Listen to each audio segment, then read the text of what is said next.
Yet if, as I hope, basic science becomes part of general awareness, what now appear as the paradoxes of quantum theory will seem as just common sense to our children's children.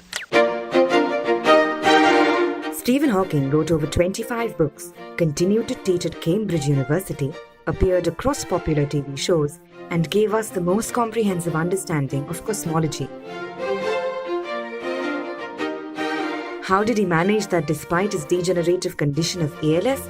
Through different computer programs that helped him communicate. One such program called Elocutor was developed by two Indian engineers, Dr. Arun Mehta and Vickram Crishna. Here is their story. My name is Arun Mehta. I wrote Elocutor for Professor Stephen Hawking, which allows a person who is severely disabled to type and speak using a single button. What happened was that when he had come to India, my colleague Vickram Crishna met him in Bombay, and that's how this work started. I met him, and it turned out that he wasn't this forbidding figure at all. He was just a fun guy, and he loved to make jokes, and he had a serious problem which needed serious attention. And it became so important to be able to be part of developing a technology solution to try and express that humanness, which was so much a part of it, to make it easier for Stephen to express himself as a warm human being. And that coughing sound in the background is not somebody doubting it incredibly, but my poor dog over here who's got a bit of a cough.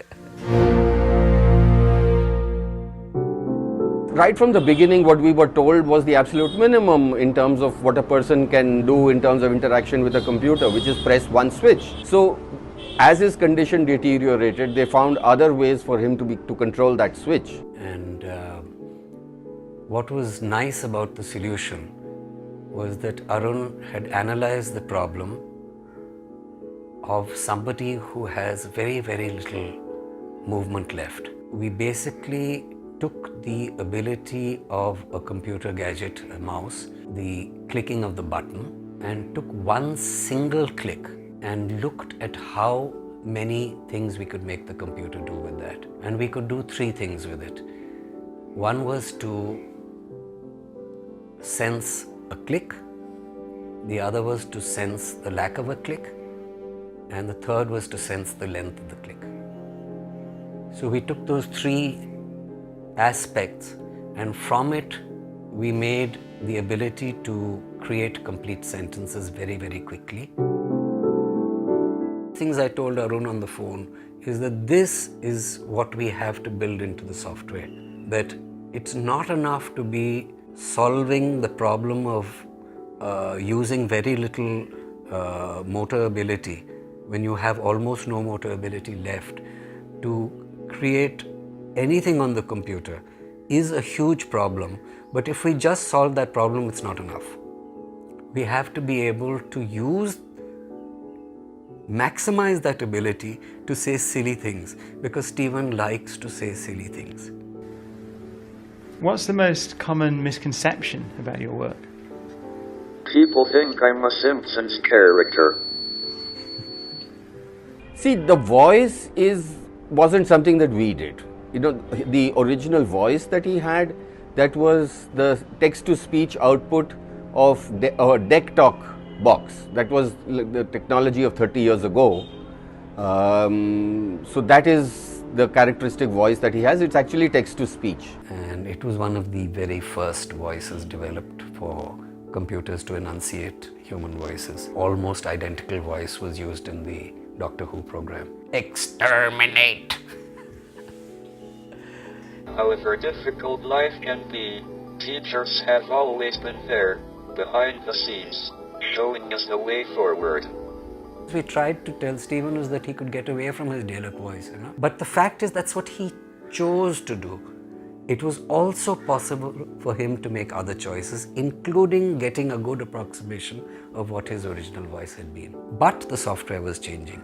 And what happened was the development tool we had used, which was Visual Basic 6, and we were developing this, as I told you, as an open source project, abruptly, without almost no notice at all, Microsoft stopped the development of Visual Basic 6. That was it. They just dropped it. Basically, it meant we'd have to start all over again from scratch and write eLocutor again. I think it's very understandable that he was uncomfortable with the idea of shifting out of Windows.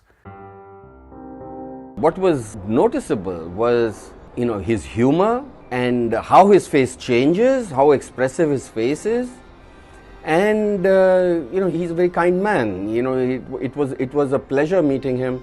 And when one realized how much the person is able to do, although he's so restricted, that is in itself an inspiration. I mean, on his website there was a page earlier which described his disability, in which he says that people ask me about what it is like to live with this disability, and he says, frankly, I don't think about it a lot, because there are few things that I want to do that it does not allow me to do.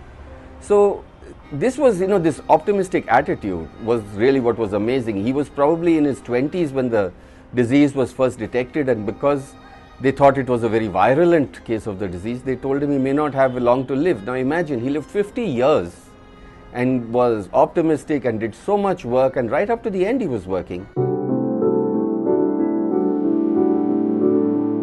It was like being shown, a lamp in a dark room by somebody who couldn't even tell us about the lamp with his own words from his own lips.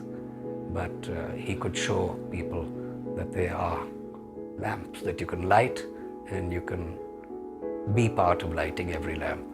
So I think that's really something fantastic that we learned from him.